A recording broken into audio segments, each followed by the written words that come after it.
अस्सलाम वालेकुम स्टूडेंट्स। आज के लेक्चर के अंदर हम जो है बेसिकली फ्रीडल क्राफ्ट अल्काइलेशन और एसाइलेशन ये डिस्कस करने जा रहे हैं। तो बेटा आज हम अपना लेक्चर स्टार्ट करते हैं।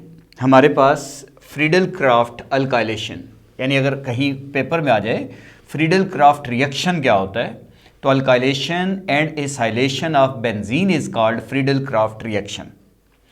अब अल्काइलेशन क्या है, जैसे आपको पढ़ा चुका हूँ बच्चों, नाइट्रेशन के लिए नाइट्रिक एसिड से रिएक्शन कराते हैं, सल्फोनेशन के लिए सल्फ्यूरिक एसिड से, हेलोजिनेशन के लिए हेलोजन से और अल्काइलेशन के लिए अल्काइल हैलाइड से रिएक्शन कराएंगे। तो इसलिए डेफिनेशन ये बनेगी replacement of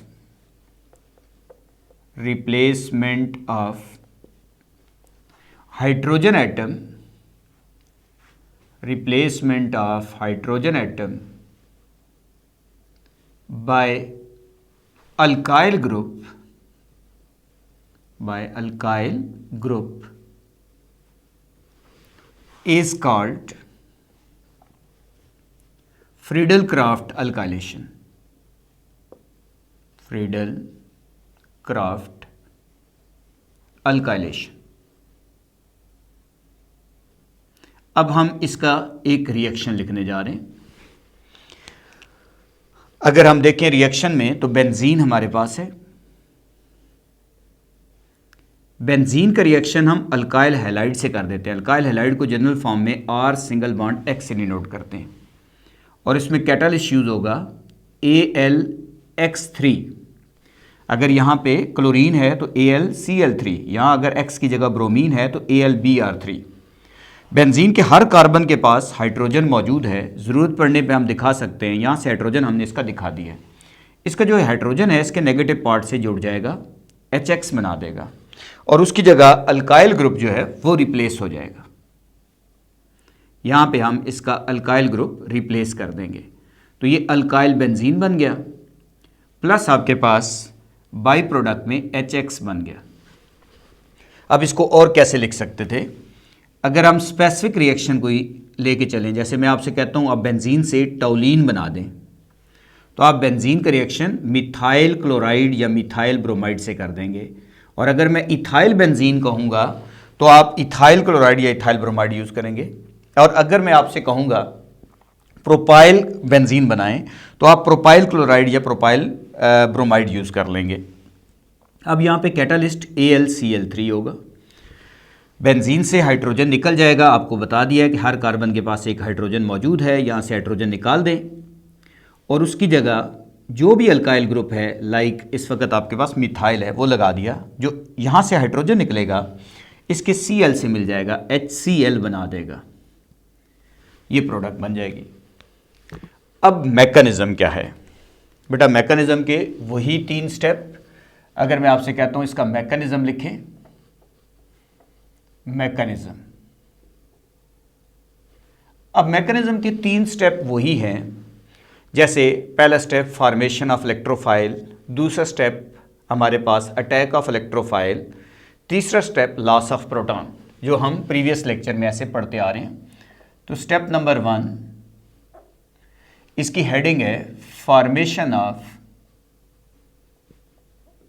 electrophile. Formation of electrophile.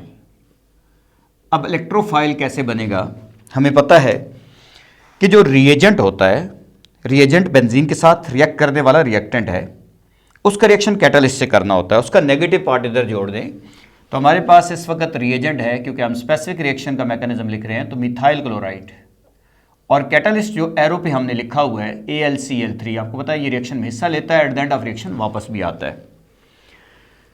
अब यहाँ पे इस पे चार्ज पार्शली पॉजिटिव, इस पे नेगेटिव। नेगेटिव पार्ट कैटालिस्ट से जोड़ दें, पॉजिटिव पार्ट अलग कर दें, CH3 पॉजिटिव बन जाएगा, ये इलेक्ट्रोफाइल बन जाएगा जिसको आप कार्बोकैटाइन भी कह सकते हो, और कैटालिस्ट बन जाएगा AlCl4 नेगेटिव, ये बन जाएगा। अब स्टेप नंबर 2 क्या होगा, स्टेप नंबर 2 ये होगा कि हम इसको अटैक ऑफ इलेक्ट्रोफाइल या कुछ बुक्स में फॉर्मेशन ऑफ फिनोनियम आइन भी लिखा गया है, तो इसलिए हम अटैक ऑफ इलेक्ट्रोफाइल की हेडिंग लगा रहे हैं।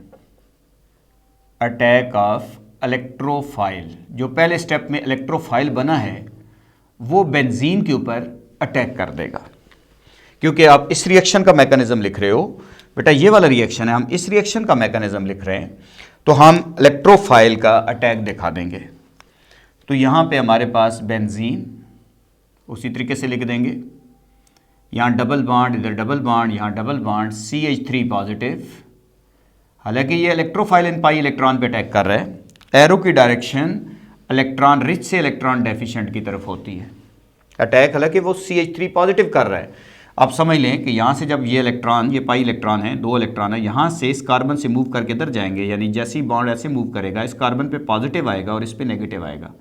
जिस कार्बन पे नेगेटिव आएगा वहाँ पे इलेक्ट्रोफाइल अटैच हो जाएगा। तो इसकी प्रोडक्ट हमारे पास कुछ ऐसे बन जाएगी। यहाँ पे आपने ज़रा थोड़ा सा ध्यान से देखना होता है कि इस जगह पे 2 बॉन्ड रहने चाहिए। यहाँ हाइड्रोजन मौजूद है बेंजीन के हर कार्बन पे, पास ज़रूरत पड़ने पे दिखा सकते हैं। इस जगह नेगेटिव आया था, इस कार्बन पे पॉजिटिव आ गया। इसको आप फिनोनियम आइन कह दो, एरिनियम आइन कह दो, बेंजीनोनियम आइन कह दो, आपकी मर्ज़ी है बेटा, आप जो इनका नाम यूज़ करें। फिनोनियम आइन, इसको बेंजीनोनियम आइन भी मैंने प्रीवियस लेक्चर में लिखा है। स्टेप नंबर 3 और लास्ट स्टेप क्या होगा, इसको हम रीजनरेशन ऑफ कैटलिस्ट भी कह सकते हैं।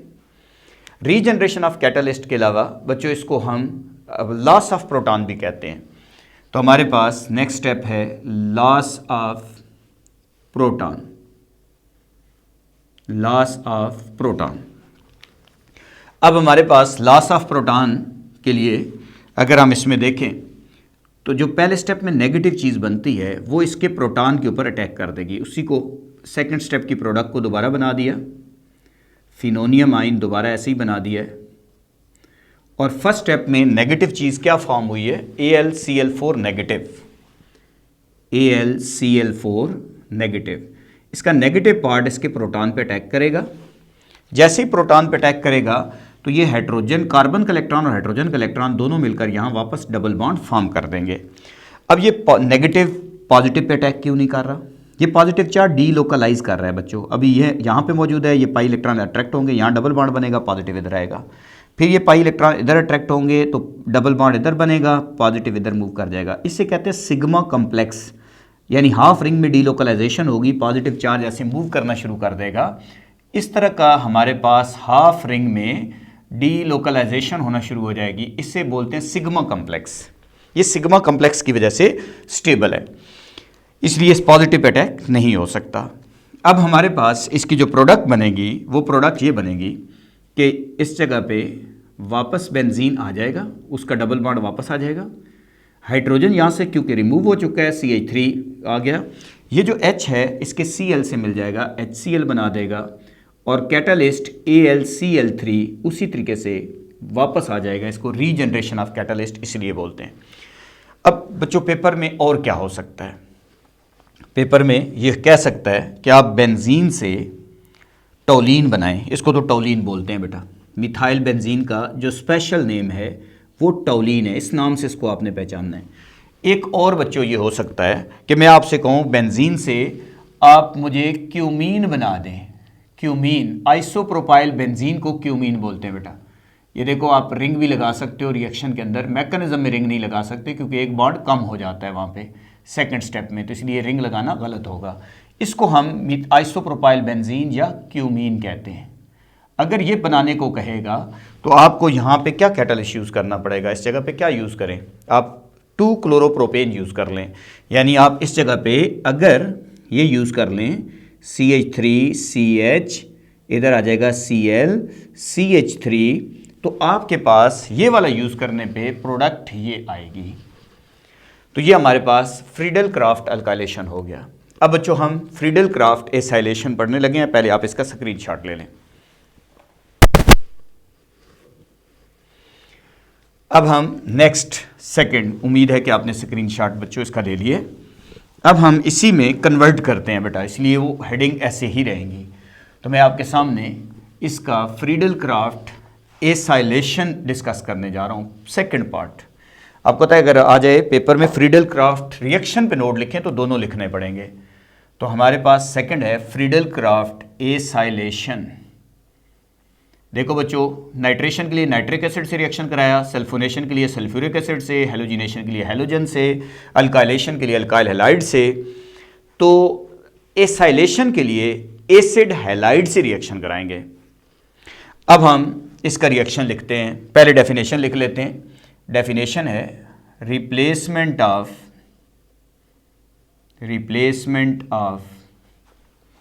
Hydrogen atom, replacement of hydrogen atom by acyl group, by acyl group. इसको ब्रैकेट में लिखने लगा हूं बच्चों, इस ग्रुप को एसाइल ग्रुप पढ़ते हैं।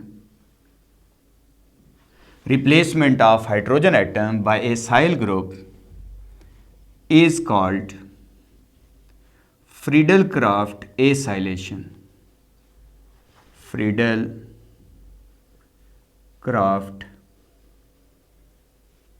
एसाइलेशन। अब हम बेंजीन की फ्रीडल-क्राफ्ट एसाइलेशन करने जा रहे हैं। बेंजीन है, उसका रिएक्शन एसिड हैलाइड से कर दें बच्चों, या इसको एसाइल हैलाइड भी पढ़ते हैं। Derivative of carboxylic acid nomenclature में आपको पढ़ा चुका हूं बच्चों, उसमें आप देखें डेरिवेटिव की नॉमेनक्लेचर मैंने कराई है, उसमें कार्बोक्सिलिक एसिड का पहला डेरिवेटिव यही पढ़ाया है मैंने। और AlX3, अब बेंजीन से हाइड्रोजन निकल जाएगा और उसकी जगह इसका पूरा पार्ट आ जाएगा एसाइल वाला, और जो हाइड्रोजन निकलेगा X से मिल जाएगा, HX बना देगा, इसकी प्रोडक्ट बन जाएगी C डबल बॉन्ड O, इधर R प्लस आपके पास आ जाएगा HX। इसको अल्काइल फिनाइल कीटोन कहते हैं, एरोमेटिक कीटोन बनते हैं इससे। जैसे मैं आपसे कहता हूं मुझे बच्चों आप एसीटोफिनोन बना दें, तो आप बेंजीन का रिएक्शन एसिटाइल क्लोराइड से करेंगे बच्चों, इसको एसिटाइल क्लोराइड पढ़ते हैं कॉमन नेम में। आयुपैक नेम भी इसका होता है बेटा, इथेनॉइल क्लोराइड। अगर आपके पास नोट्स हैं मेरे, या आपके पास बच्चों नॉमेनक्लेचर आप लेक्चर अटेंड कर चुके हैं तो आपको पता होगा इसका नाम इथेनॉइल क्लोराइड आयुपैक है।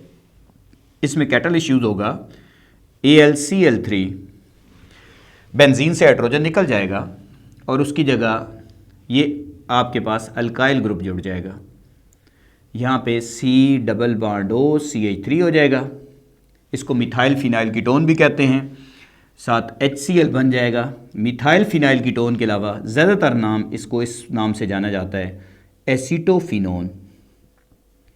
बच्चों आपसे अगर पेपर में आ जाए बेंजोफिनोन बनाएं, तो आपको क्या करना पड़ेगा, CH3 की जगह C6H5 लगाना पड़ेगा।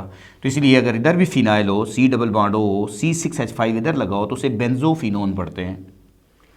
अगर मैं आपसे कहूँ आप मुझे फॉर्मएल्डिहाइड बना दें, तो आपको इस CH3 की जगह हाइड्रोजन लगा लेना है। अगर यहाँ आप HC double bond O Cl लगाओगे तो उसको फार्माइल क्लोराइड कहते हैं, तो आपके पास यहाँ पे एसिड एल्डिहाइड बन जाएगा, ऐसे यहाँ पे आपके पास बेंजल्डिहाइड बन जाएगा। अगर आप यहाँ पे हाइड्रोजन लगाओगे तो यहाँ प्रोडक्ट बनने वाली बेंज एल्डिहाइड बन जाएगा। अब इसका मैकेनिज्म क्या है बच्चों, वही मैकेनिज्म की टेक्निक है। हम इसी रिएक्शन का स्पेसिफिक, क्योंकि हम बुक को पहले ज़्यादा फॉलो करते हैं ताकि हमें बुक अच्छी समझ आ जाए, तो SLOs हमें तब अच्छा समझ आएगा। इसलिए बहुत सारे बच्चों को ये प्रॉब्लम रहता है कि सर SLOs, तो मैं कहता हूँ बच्चों पहले तो अपनी किताब के ऊपर ग्रिप बनाएं, तो इंशाल्लाह SLOs की एक लाइन क्लियर हो जाएगी। क्योंकि SLOs ये कहता है कि बेटा आपने कंसेप्चुअल पढ़ना है, उसका मतलब यह है कि मालिक्यूल चेंज होने पे आपको प्रॉब्लम नहीं होना चाहिए। अगर कोई मालिक्यूल और आ जाए तो आप इस तरह का रिएक्शन लिख सकें। तो इसलिए केमिस्ट्री में हमें ज़्यादा इसलिए प्रॉब्लम नहीं होता कि फेडरल बोर्ड में जो रिएक्शन हम पढ़ा रहे होते हैं इससे चेंज होकर रिएक्शन आ रहे होते हैं। तो इसलिए आप इनकी प्रैक्टिस करें। जैसे मैंने यहाँ पे ग्रुप लगाया, कोई और वो लगा दे तो आपको पता होना चाहिए। फॉर्मेशन ऑफ इलेक्ट्रोफाइल क्या करेंगे, रिएजेंट का रिएक्शन कैटालिस्ट से करेंगे। रिएजेंट मेरे पास है बच्चों CH3, स्पेसिफिक रिएक्शन का मैकेनिज्म लिख रहा हूँ, C double bond O Cl, इसका रिएक्शन AlCl3 से कर देंगे। ठीक है, अब हमारे पास इसकी प्रोडक्ट क्या बनेगी, इसके ऊपर चार्ज पार्शली पॉजिटिव नेगेटिव। अब इसका जो नेगेटिव पार्ट है वो कैटालिस्ट से जोड़ दें, पॉजिटिव पार्ट अलग कर दें, ये इलेक्ट्रोफाइल बन गया इसमें, और नेगेटिव पार्ट AlCl4 नेगेटिव बन गया। अब अगले स्टेप में ये जो इलेक्ट्रोफाइल बना है ये बेंजीन के ऊपर अटैक कर देगा। अटैक ऑफ इलेक्ट्रोफाइल या फॉर्मेशन ऑफ बेंजीनोनियम फिनोनियम आइन कह सकते हैं। तो यहाँ पे मैं इसी के ऊपर चेंज करने जा रहा हूँ बेटा। तो इस जगह पे क्या चेंज करूँगा कि यहाँ पे इस वाले ग्रुप को ज़रा ऐसे लिख लेता हूँ, C डबल बॉन्ड OCH3। कोई फ़र्क तो नहीं है बेटा, एक ही बात है, इस पे चार्ज पॉजिटिव है। तो ये पाई इलेक्ट्रॉन इस कार्बन पे पॉजिटिव आएगा, इस पे नेगेटिव आएगा, ये नेगेटिव पार्ट इससे जुड़ जाएगा और यहाँ पे मेरे पास इसकी प्रोडक्ट आ जाएगी C डबल बॉन्ड OCH3। कुछ बच्चे इसे रिवर्स लगा देते हैं। अगर बच्चों CH3 को अंदर साइड पे लगाओगे तो कार्बन के 5 बॉन्ड बन जाएंगे, गलत हो जाएगा, इसलिए इसको ऐसे ही, इसका नाम फिनोनियम आइन है। अगला स्टेप क्या होगा बच्चों, ये जो फिनोनियम आइन बना है इसको दोबारा लिख रहा हूँ जी, C डबल बॉन्ड OCH3, ये हमारे पास ऐसे ही लगा हुआ है। जैसे ही ये अटैक इसके हाइड्रोजन पे करेगा AlCl3 वापस आ जाएगा, साथ HCl बन जाएगा, लेकिन इस जगह पे जैसे ही ये हाइड्रोजन निकलेगा डबल बॉन्ड वापस आएगा, यहाँ पे आपके पास ग्रुप जो अटैच होगा वो C double bond OCH3 attach हो जाएगा। तो ये आप 1-2 की प्रैक्टिस करेंगे आपको खुद ही आ जाएगा। इसका नाम क्या है, एसीटोफिनोन। तो ये बच्चों आज का हमारा लेक्चर था। इंशाल्लाह नेक्स्ट हम आखिरी टॉपिक इसका आर्थो पैरा डायरेक्टिंग ग्रुप और Meta directing group next lecture में पढ़ेंगे। Thank you very much.